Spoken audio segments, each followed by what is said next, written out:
It's Sally, whenever you're ready. It's recording. Good morning. I'm Jeff Hammond, Executive Director at International Ground Source Heat Pump Association. Thank you so much for joining our August Town Hall.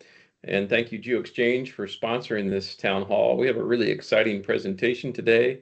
So before we get to that, I'll just give you a few updates, and then I'll turn it over to our speaker, Ryan Dougherty from Geothermal Exchange Organization. So we'll start with some IGSHPA news, like we always do with the town halls. Hopefully this will bring everyone up to date. Lots to talk about, especially with the upcoming conferences. And we also have some spots available for town hall and dig deeper webinars in 2025. If you would like to speak at one of these webinars, just go to our training and events section on IGSHPA.org, fill out that abstract, and we'd be happy to take a look at your presentation. We are accepting advertisements for these town hall and dig deeper webinars as well. Since they're recorded, your logo stays on this recording and presentation for as long as it's online. So theoretically, anybody who wants to see these recorded sessions, they'll see your advertisement forever. Exciting news on the 2026 annual conference. We're in the St. Louis area in 2026, which is St. Charles, Missouri, at the Ameristar Casino. Everything is ready to go. Make sure you have this on your calendar. You can register now. Hotel information is online, sponsorships, exhibitor info, and everything else is ready to go. If you'd like to speak at the conference, please submit a submission, or excuse me, submit an abstract, and we'll be looking at those beginning of December. We already have sponsors for the conference. We certainly could not do this conference without our sponsors. So we certainly appreciate the sponsors that we have so far. You can see from the list, we've already filled out quite a few of them, but there are a lot still available. So get your company on the list, and you'll be able to take in the advertising for the conference.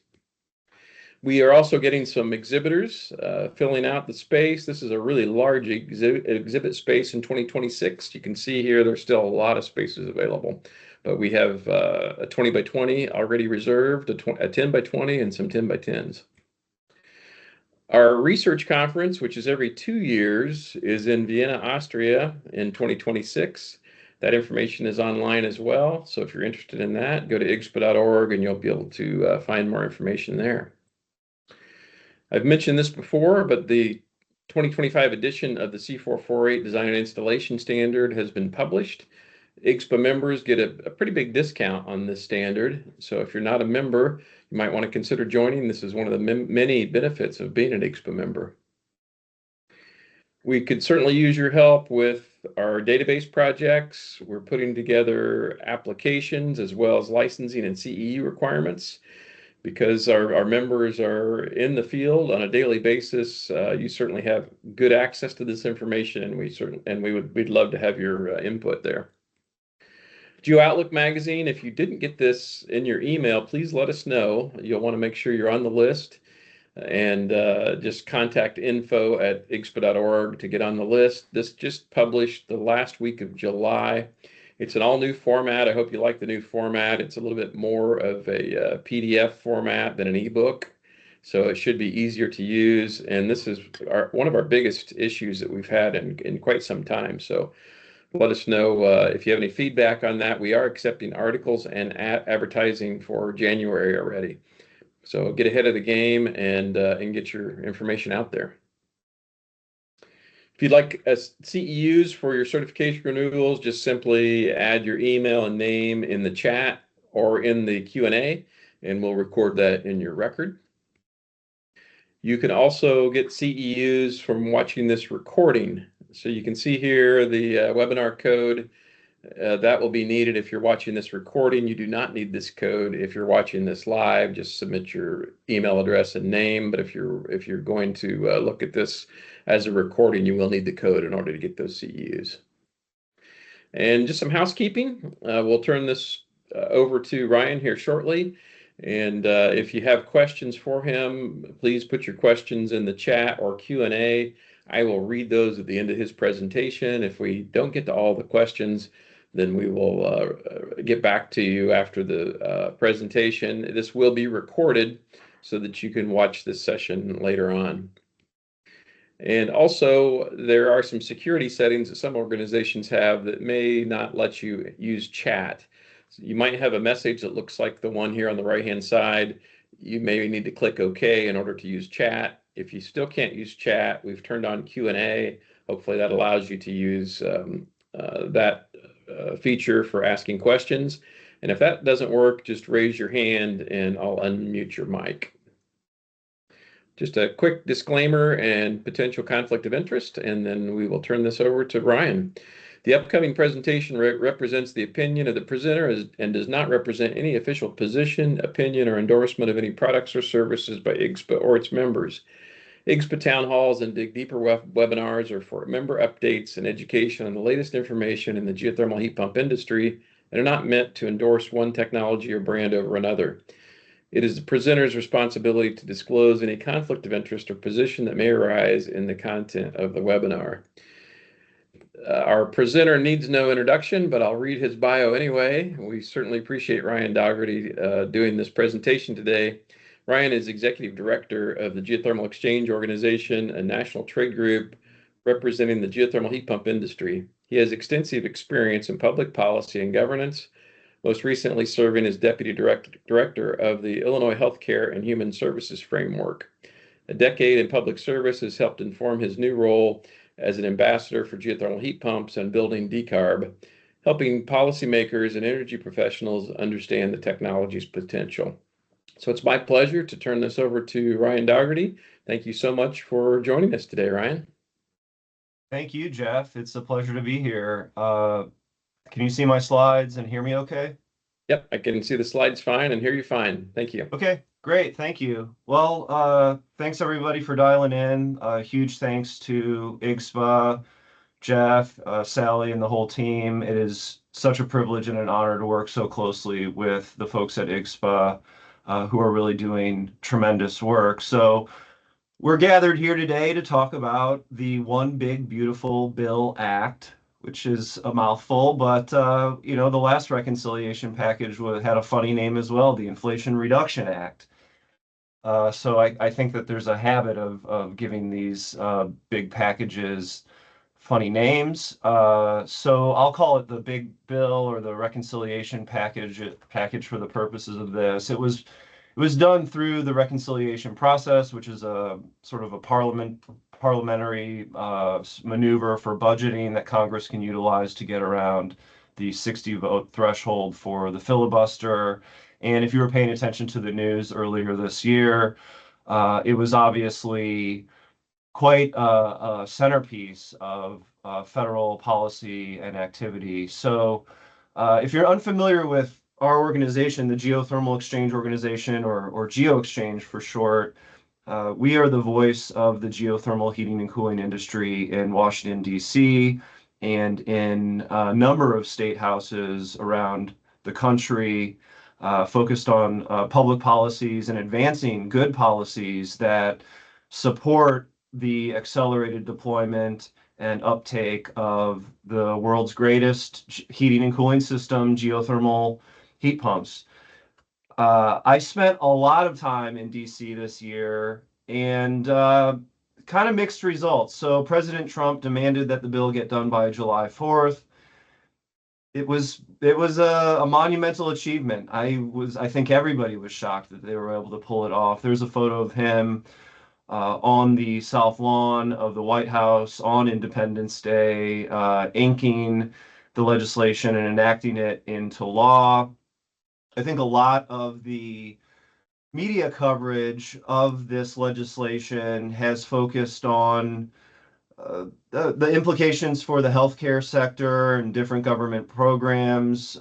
In the energy sector, obviously the wind and solar industries have been pretty significantly affected by this legislation, but I wanted to take the time today to really dig into what the implications are for the geothermal heating and cooling industry, the good, the bad, and the ugly, So let's start with the bad. Let's just get this out of the way. I think everybody on the line, if you're a Geo Pro, you're aware of this. We tried our damnedest to fend this off, and it pains me to say that we were unsuccessful. But the 25D residential tax credit, 30% for homeowners, is going away at the end of this year. And it hurts because if you've been around for a while, you remember 2017 when we lost both the residential tax credit and the commercial tax credit. And that was not a fun year. We worked very, very hard through 2016 and 2017 to try to get that credit back. We were ultimately successful, and President Trump, in his first term in February of 2018, reinstated our tax credits. The only way we were able to achieve that was through a real hard effort, garnering bipartisan support. We tried to leverage that support this time to protect 25D, but the fact of the matter is the Republicans in Congress do not have a lot of love for consumer-oriented credits. So you saw the repeal of not only 25D, but the 25C energy efficiency credit that's for doors and windows and air source heat pumps and other things, as well as EV credits and other consumer-facing credits. It seems like they just, we went to so many offices. I did countless meetings this year, and invariably, the Republicans we met with said, we really like geothermal. We don't know that we're going to split the baby and carve you out. That's a real tall order. And we were unsuccessful. I think the fact of the matter is their disdain or dislike for solar, particularly residential solar credits, was more than their love for geothermal. So we kept telling them, don't throw the baby out with the bathwater. That's kind of what happened. And so we're facing a bit of a cliff at the end of this year. Now, a few people have asked me, hey, we read the text and it says for expenditures made after December 31st of this year. Does that mean we can have our customer pay for their unit and we'll install it in February or March or July of next year, whenever we can get around to it? But they paid for it. Can they take the credit? Because that's the top screen grab is from the actual text of the law. What pains me is that this is a drafting error, actually. They screwed this up. They meant to allow the industry for homeowners to just pay for your system, install it as soon as you can, and take the credit. But the second screen grab is actually from the text of the revenue code from Section 25D, and it enunciates and specifies what is defined as an expenditure. And for the purposes of 25D, an expenditure is considered made when the system is installed, or in the case of new construction, when it's installed and the building is occupied. So I hope everybody who does residential work is booked through the end of the year and hurrying to get these systems installed. I know that there's a lot of surge in demand for residential systems to try to beat the clock here.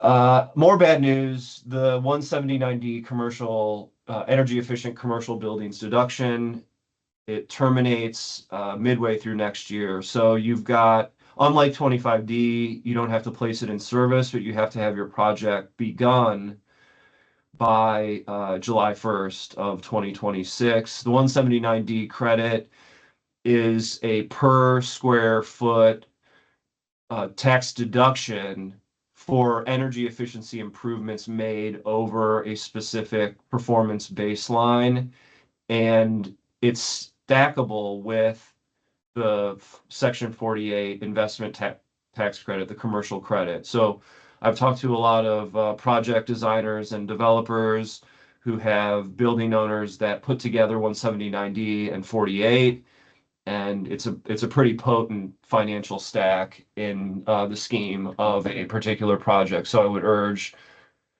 haste in putting together a project that might involve 179D.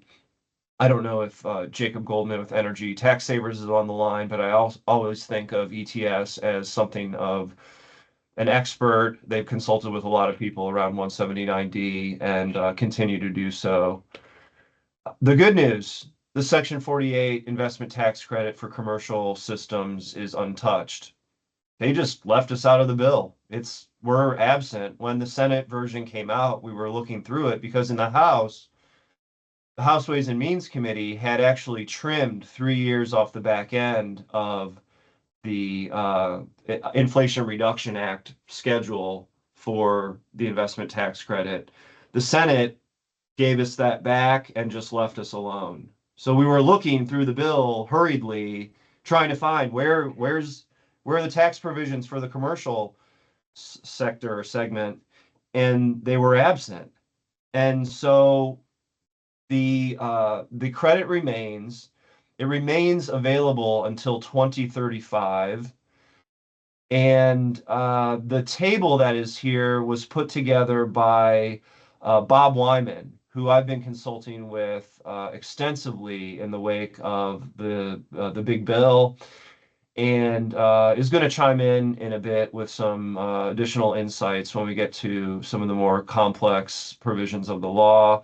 The table seems a little complex at first glance, but it actually is a choose your own adventure style chart where you factor in different parts and pieces of your project and check different boxes, and that will lead you to the cost, the eligibility of the credit, the rate of the credit that you can take against your commercial system. So the same credits remain in place, really anywhere between 30% and 50% of total system cost.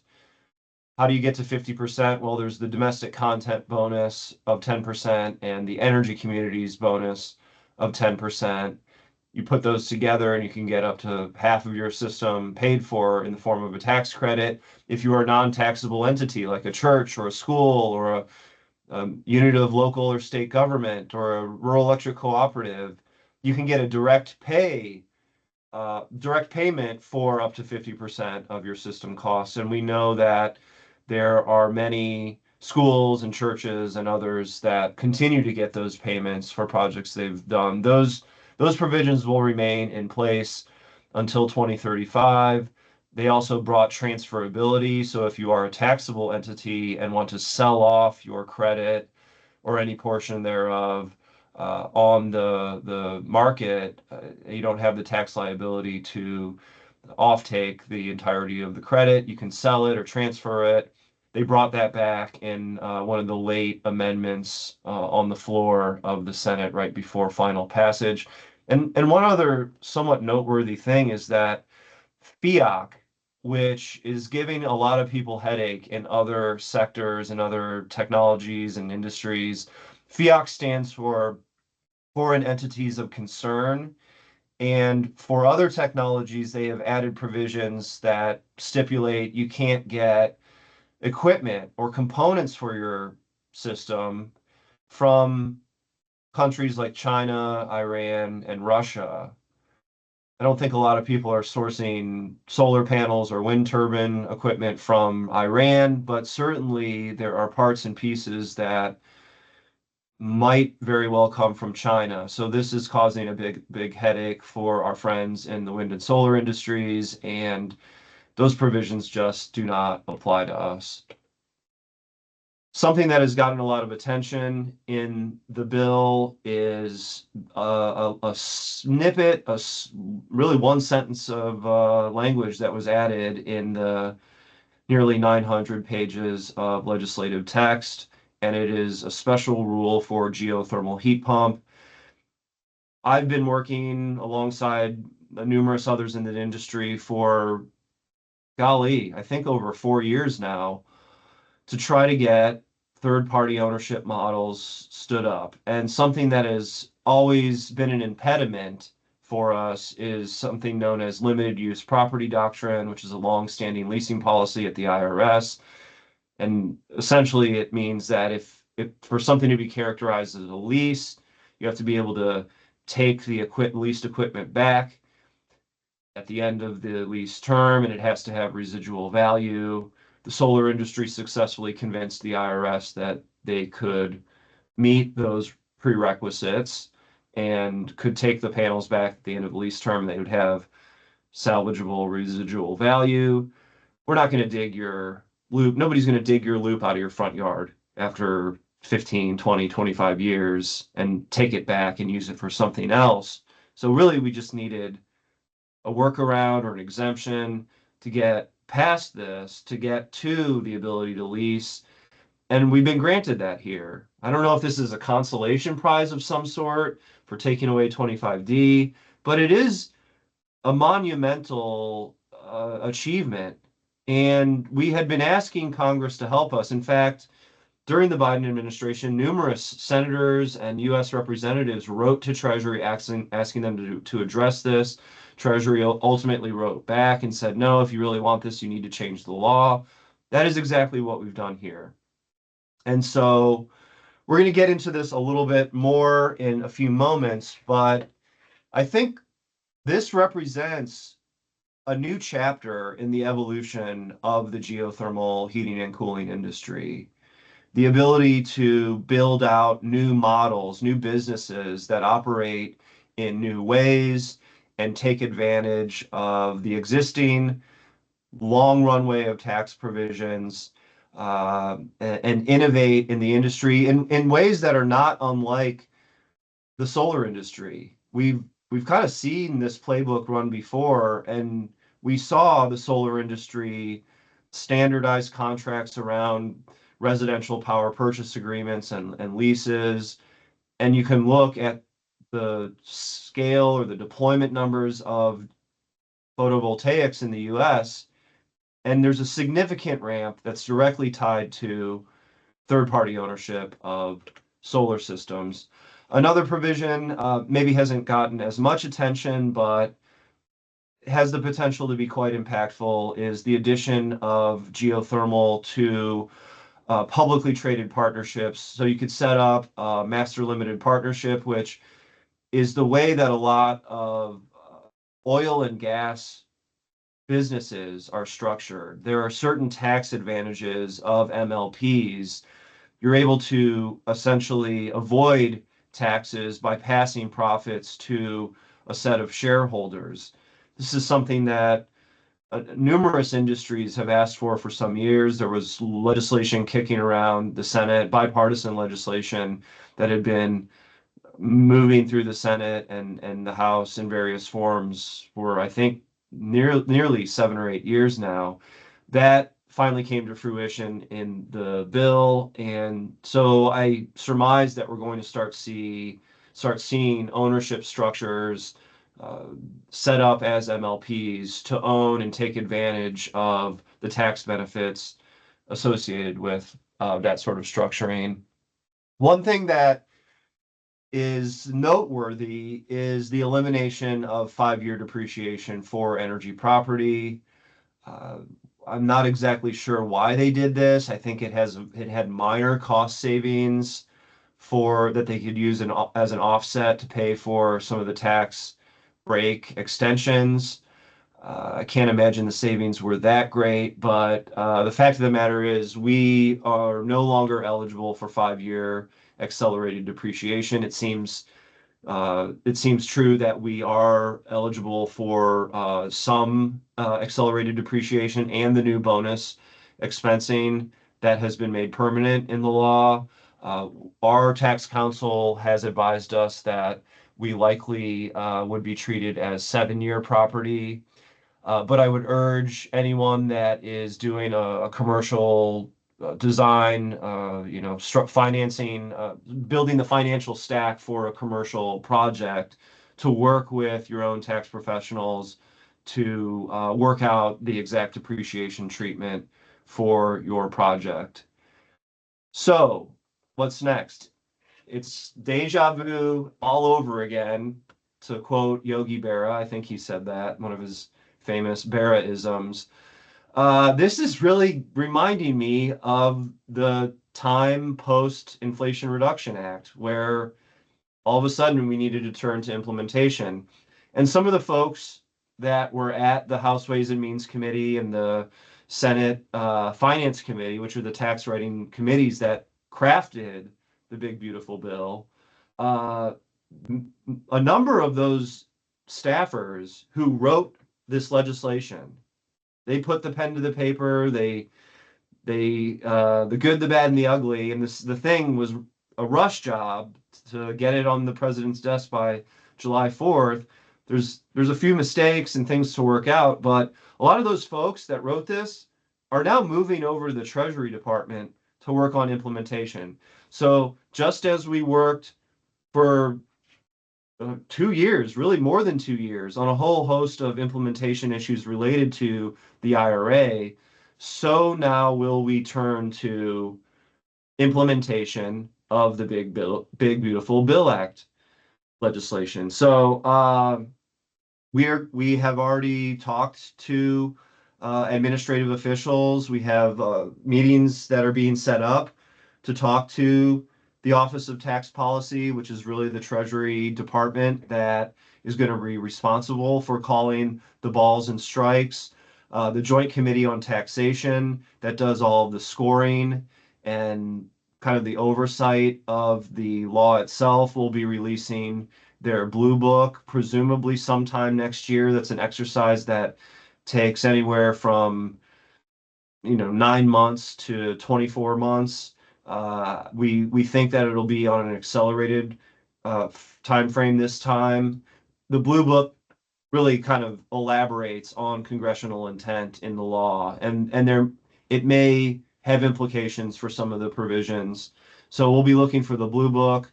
We'll be talking to Treasury. One of the main things we want to talk to Treasury about in the next few weeks is something I mentioned previously, which is the domestic content bonus credit. I know that some of you are working on projects where you're filing for that 10% bonus. We really need to know whether or not there is a fix necessary. We think that the safe harbor tables that were issued toward the end of the Biden administration for wind and solar and battery systems, we put together our own safe harbor table, which is kind of the easy method to determine whether you are eligible for the domestic content bonus. We think they ought to release a safe harbor table for us. There may be willingness on their part to do that. But if you are filing, your customers are filing for that bonus credit, please reach out to us because we would like to know if they're getting the credit, if they're getting a direct payment, and what exactly is being filed, because that can inform our dialogue with the Treasury Department. We also want to talk about depreciation and a number of other sort of nitty-gritty issues related to the bill. So more to come on implementation. But this is a call that I'd love to issue to everybody on the line to come join us and work with us. It's clear that some of the provisions in the new law are engineered to give a softer landing to foster new models, new innovation in the industry. And I'm thinking primarily about the leasing provisions. So one of the reasons we got that text into the bill is because as I said, we've been working on third-party ownership for quite some time now. And the thought is, if this worked for solar, couldn't it work for the geo industry? And well over a decade ago, the National Renewable Energy Laboratory acted as the convener or the center point for the development, what was known at the time as the Solar Access to Public Capital Working Group, or SAPC. NREL was the arena, the platform where companies that were in the solar industry, so they were startups of sort that were looking at third-party ownership and leasing of solar systems. So Sunrun and SunEdison and Solar City, some of these companies got together and thought to themselves, how do we scale? How do we get how do we attract capital into this nascent industry in a way that can drive adoption? And so it was really a collaboration between Wall Street and the solar industry. And NREL got those folks together over a number of years to ask questions like, if we're going to have a standardized contract, we shouldn't have everybody using a different flavor of contract. It should be standardized, which will then give assurance to investors that this stuff is very cut and dried. You can get behind it. In fact, they worked on things like best practices for installation, operation, and maintenance of solar systems. It's that exact sort of activity that we in the geothermal industry now need to undertake. The playbook's already been written, the roadmap has already been put before us. We just need to follow it. So I'm asking everybody on the line who has an interest in this model and in helping develop these models to join us, because we're very interested in your thoughts, ideas, opinions, caveats, etc. How would you sell a third-party owned system to your customers? What would be the downside to that? What might be the upside? And I want to welcome Bob Wyman to chime in and correct anything I've misstated or add any context or clarity, because for those of you that don't know Bob, he has been in the industry and not he hasn't worked for any geo companies, but I think he's been a real influential thought leader, especially as it relates to the concepts of third-party ownership. And Bob has really informed my thinking, and I think many others, as to what the future, a bright, exciting new future built around third-party ownership might look like. So, Bob, if you're on the line, I'd love for you to chime in and say a few words before we turn it over to the audience for any questions. Okay, can you hear me? Yeah, I sure can, Bob. Thanks. Great. Yeah, first, well, thanks for the kind words. But I just want to say this is so wonderful that this is happening. That I made the comment. I made a comment in the comment section. My personal opinion is most of this bill, it really should be the big ugly bill. It is a pile of muck, but for us, there are a couple real diamonds in there. And I've been personally fighting for third-party ownership in geo for about 12 years now, since August of 2013, and it's fabulous to see it finally here. And one of the reasons I put so much effort into it myself is just having learned the history of the solar industry, where if you went back 25 years, we had solar panels. You could get them, but they were really expensive. In fact, their prices then, in sort of real terms, were about the same as geothermal systems are today. But the difficulty was that they were just too expensive for most people. Really rich people could afford them. People who had a lot of credit could afford them, but most people couldn't. And then a guy named Jigger Shaw came along with his son Edison Company and essentially invented the idea of the power purchase agreement and solar leases, and addressed not the technology problem with solar panels, but the financing problem. And it was really that introduction of PPAs and leases that is the reason the solar industry took off. Now, a lot of people look at it and say, oh, look at the cost of the technology has been falling all those years. Well, one of the reasons why the cost of the solar technology has been falling, and thus one of the reasons why you see a lot more people buying systems today than they used to. It used to be about 95% of all systems were leased. But the cost of solar has come down primarily because of the tremendous amount of volume that was created as a result of all those PPAs and leases that the solar industry created after Jigger Shaw saw that the real problem with solar wasn't technology, it was how people pay for it. And I'm looking forward to the geothermal industry having the same kind of explosive growth as a result of finally being able to do third-party ownership.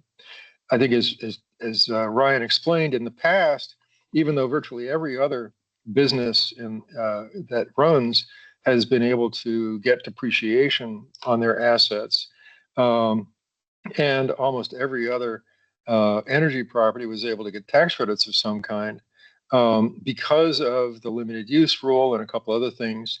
The geothermal was essentially wasn't able to get depreciation. Imagine that if those of you who are in business, imagine running a business and the IRS says your business is not allowed to depreciate the equipment you own. That's where geothermal was until the big ugly bill was passed. Now, the reality is that now that this has been done, geothermal installers are going to be able to go to their customers and say, look, we'll give you we can give you a system for no money down, no increase to your income to debt ratio, and savings on day one. Okay, you've now got a choice. So there have been two traditional choices for how you pay for a system. One is you could pay for it all cash up front if you had enough money. If you had enough credit, you could get a loan to cover the system and pay monthly bank charges to your bank. We're now beginning to see this third option, which is the thermal energy network, but those are looking kind of expensive. And now there's going to be a fourth option, which is you could lease the system. And the reason I said it's not only no money down, no increase to your income to debt ratio, but also saving money, is that it is quite possible with a leasing system to offer people lower monthly charges than they would pay if they were getting bank loans. And any of you who've ever looked at the difference between, say, buying a car with a loan and leasing a car, you'll know this difference, where the leases almost always have lower monthly charges than the equivalent loan for the same car. Okay, and one of the reasons for that is that the leasing companies are able to depreciate the cars that they lease. They're essentially able to, for tax purposes, claim a loss as the cars get older and lose value over time. Whereas you, as a homeowner, you can't use depreciation. Okay, so one of the reasons why car leases are always cheaper than car loans is, in fact, this idea of depreciation. Now, in the past, I know a lot of people have complained, they're saying, oh, the industry relies too much on tax credits and things like that. And there are all sorts of suggestions about the bad impacts that's had. It's important to understand that now that a third-party owner can, in fact, depreciate his assets, just like any other business owner can, it should be possible to, in many cases, to offer lease payments lower than loan payments, even without tax credits. Okay, because that's the value. That's the value of the depreciation. Now, third-party ownership isn't right for everybody.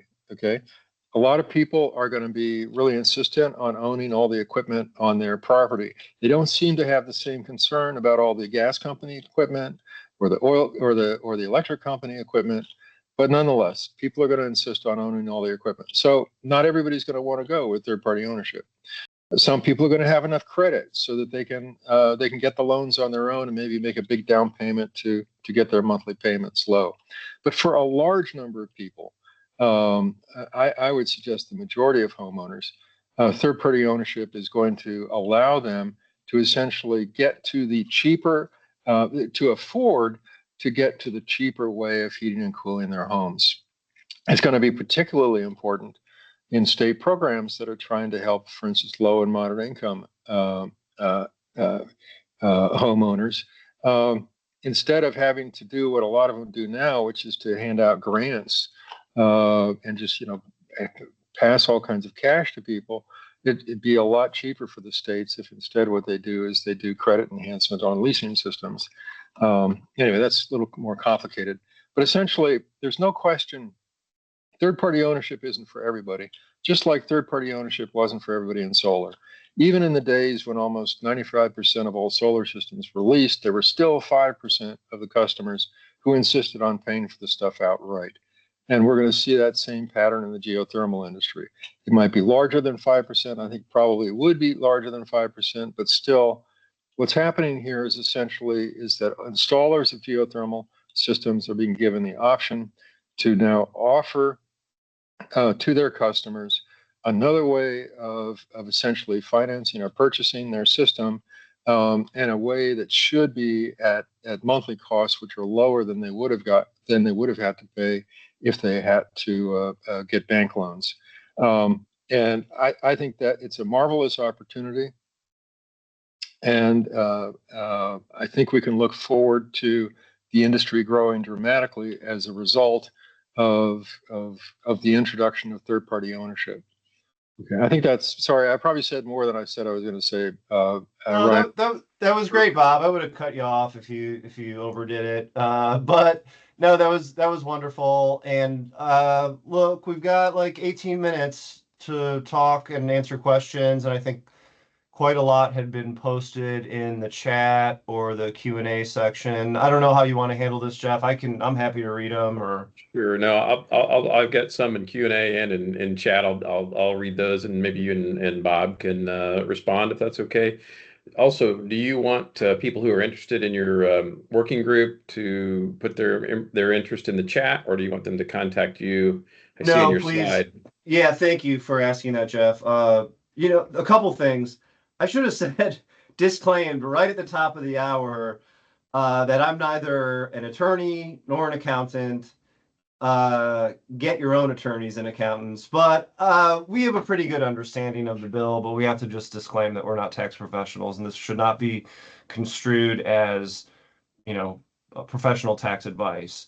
The other thing, to answer your question, Jeff, just send an email to info@geoexchange.org and put in the subject line, sign me up, or I want to be involved, or, leasing or third-party ownership, just some indication that you would like to continue to get information about this working group that we're setting up. And I should say, we're not trying to put this together in a way that is exclusive or exclusionary in any sense.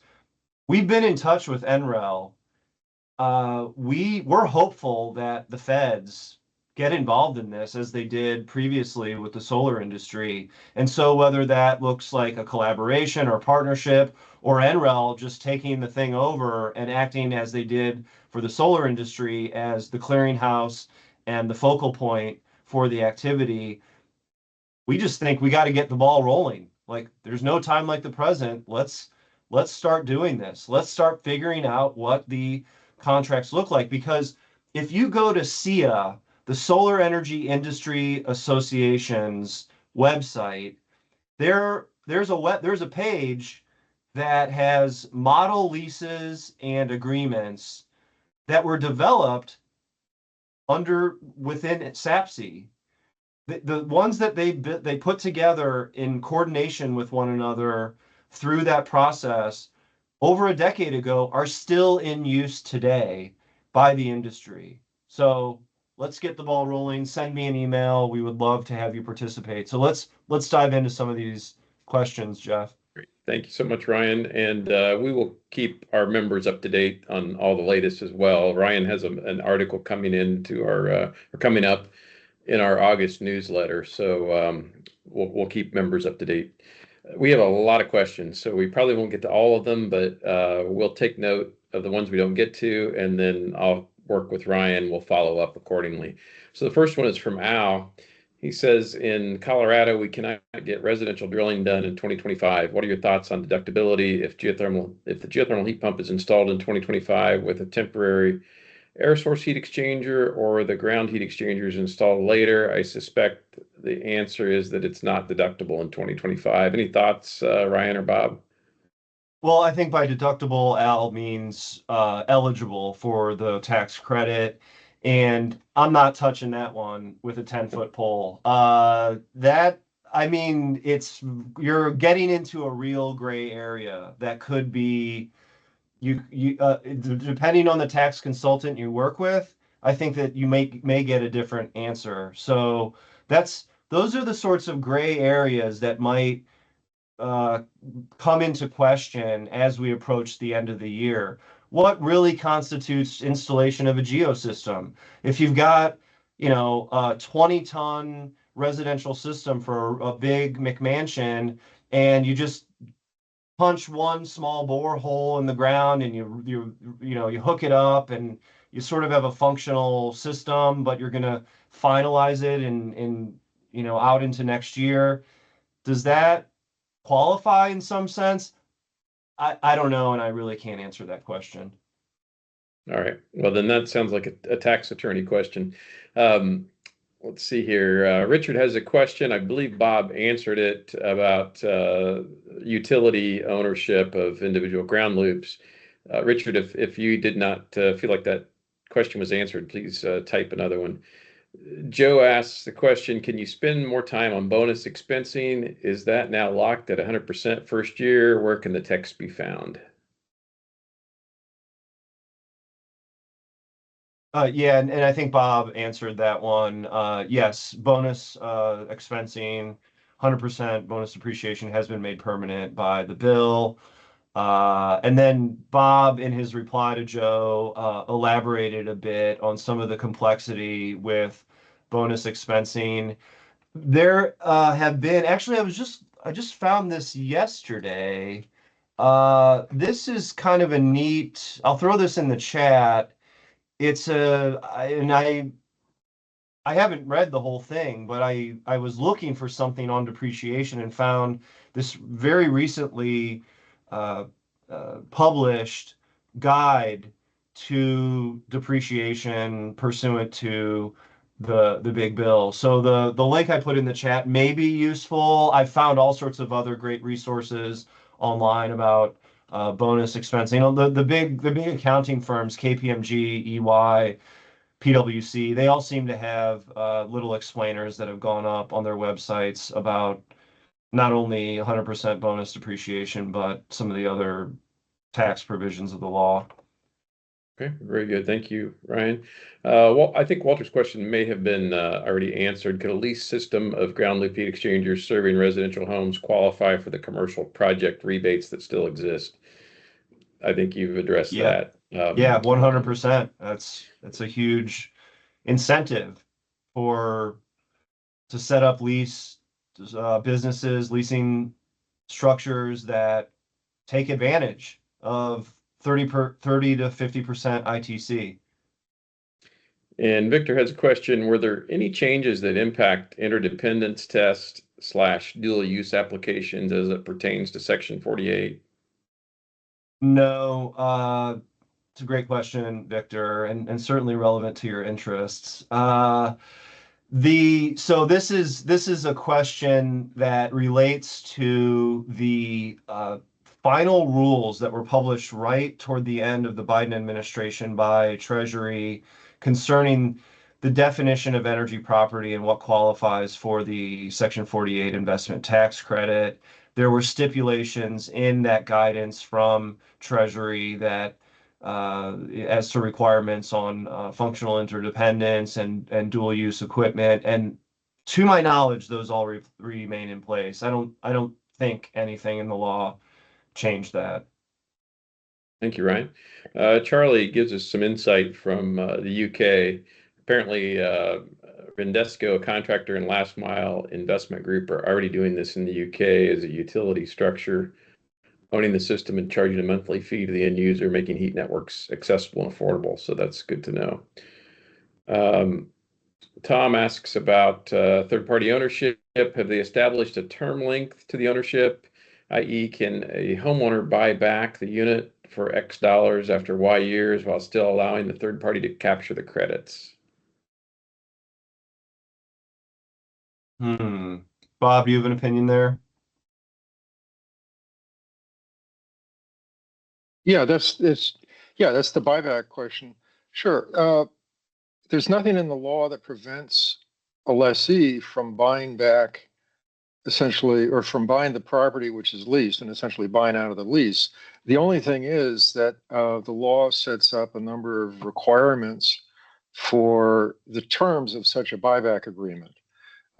Essentially, the requirement is that the lessee has to approach the lessor in the same way that anyone in the market would. So the price of the buyback has to be at what's called the fair market value of the leased equipment.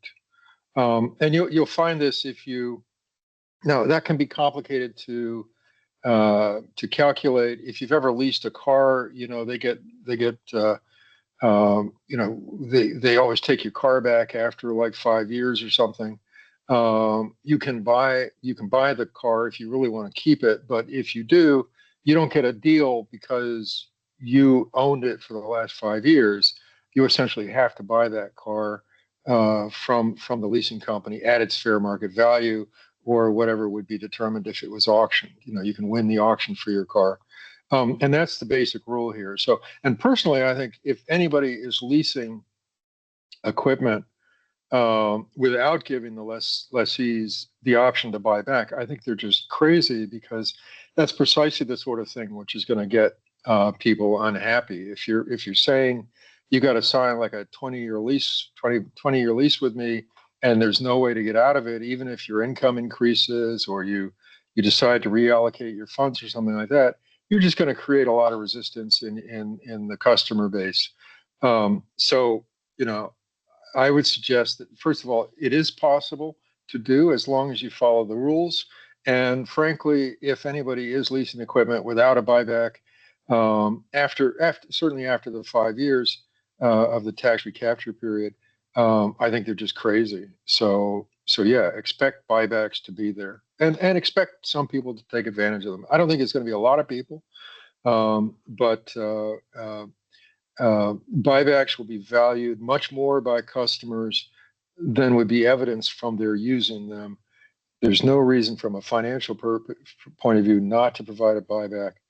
Do it, follow the rules, and everything should be okay. Great. Thank you, Bob. Ryan has a very similar question about who gets tax credit, so I think we answered that question. If not, Ryan, please submit a new Yeah, chat. I think just to quickly answer Ryan's question, it would be the equipment owner, whoever owns the loop. And this goes to Victor's next question.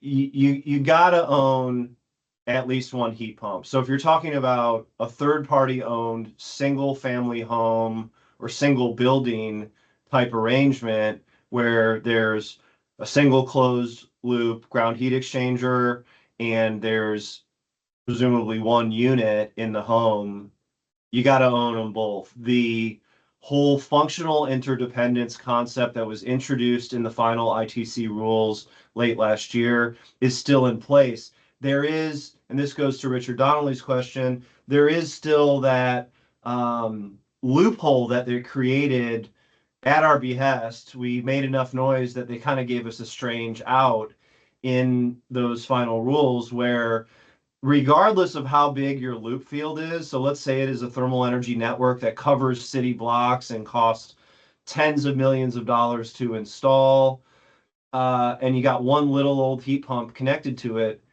that's enough. You don't have to own all the other heat pumps that are going to connect to your district system. You just need to own one. I think Bob will back me up on this. We believe that the Biden Treasury Department got this wrong. We just think that they read the law wrong. And frankly, I would like to resolve this issue either administratively or legislatively. I didn't really mention it, but I think I had a bullet on one of my slides that Congress is on August recess right now. There's discussion of them coming back and doing another reconciliation bill. If one isn't enough, they have the ability to do another one by the end of the calendar year, and fix. There's a lot of errors and issues with this legislation because it was so rushed, and the poker players in Nevada are really upset too. So there's mounting pressure to do some tweaks. They may make some changes. I frankly would like to see them fix split ownership so that a third-party owner, if they so desired, only had to own your loop, and you could own your heat pump. That, I think that would offer additional flexibility in the marketplace. May not be the optimal arrangement. A third-party owner may want to own your heat pump and put it in because they would then be eligible for the ITC, but it would open up new worlds and new opportunities for structure. Go ahead, Bob. Yeah, yeah. If I could just say, as Ryan said, we really think the IRS guys made a mistake on this one. And the issue comes down to like the meaning of words and laws. Most of the other stuff that's in Section 48 is described as a system. Not everything, but a lot of the things are described as systems. But the geothermal equipment is described as equipment, not as a system. So it's equipment as parts, as opposed to system, which is a whole thing that serves a particular purpose, right? And what the IRS wanted to do to simplify things was they said, okay, we're going to define this idea called a unit of energy property and try to make it consistent across all of the different types, solar, wind, geothermal, whatever it might be. Well, it was a fine goal to have consistency, but the law itself wasn't consistent. So in unit of energy property, they essentially said everything will be evaluated as a system, and so you can't claim the credit unless you own the whole system as opposed to just the equipment that's parts of it. The law might have been written that way, but it wasn't written that way. Okay, the law said system for some things, and it said equipment for others, particularly geothermal. Originally, the IRS had written the rules so that if you were a third-party owner, you'd have to own not only all the ground loops, but you'd also have to own all the heat pumps. Okay, and in our various bits of testimony or comments and such with them, I think we convinced them that forcing, for instance, a thermal energy network to own all the heat pumps wasn't ideal, if only because doing that would be a violation of the traditional principles, which say that utilities should never own behind the meter equipment. So they shouldn't be owning equipment that's in your house. Where up in Ontario, maybe the utilities own a lot of the gas furnaces that are in people's homes. Down here in the States, that's very unusual. And typically utilities don't own your refrigerator, they don't own your oven, they don't own your air conditioner, they don't own your hair dryer, right? But the IRS rule would have forced essentially all the utilities to now own all of this equipment installed on the customer property, which traditionally is not the sort of thing they're supposed to own. So we basically got them to go from you have to own all the heat pumps to this silly compromise of you have to own at least one. Okay. And I don't know if it was somebody's ego that was being challenged or something, but they just had to had to hold on to that one heat pump, which makes no sense at all if you actually look at the law. Okay. Now, I've argued that I think we ought to challenge this. I think, especially now that Chevron deference is no longer part of the law, I think it'd be a lot easier to challenge. I think the IRS interpretation of the law is just wrong. It violates all kinds of rules for the interpretation of statutes. Nonetheless, it is the regulation, so we have to live with it. But I think it's a constraint that if it continues to cause trouble for us, we'll have to modify in the future. Now, it is, as Ryan, just one last comment, Ryan pointed out, if you're a thermal energy network and you do own all, massive numbers of ground loops and pipes and all kinds of stuff, and one heat pump, the interesting question is, what heat pump? What does that heat pump do? And the reality is, if you were to build like in your thermal energy network, you build like a little pumping station, which can be called a permanent structure. And then you put a little heat pump in the pumping station to make sure that the pumps, never get either too cold or too warm. Okay. That is heating or cooling a permanent structure. And that could be your one heat pump in the entire system. Okay. It's just silly. Hopefully we'll get the law changed on, not the law is fine. Hopefully we'll get the regulations changed on this one in the future. Yes, Bob, Right. we're going to do that. Thank you so much. sorry to We can do interrupt, that. Ryan. We are at half past the hour, so All right. I have recorded all of the questions that we didn't get to, and I sincerely appreciate your time and Bob's time. This is recorded, and we'll have this on the IGSHPA website in the next day or so. I'll make sure you have all the questions we didn't get to, and we'll respond to people accordingly. This is definitely our record attendance and our record number of questions. So certainly an interesting topic, and we'll make sure that we keep everybody in the loop, pun intended. And thank you so much for joining our town hall today. Have a great rest of the day, and let us know how we can be of any assistance. Thank you so much. Thank you, Jeff. See ya.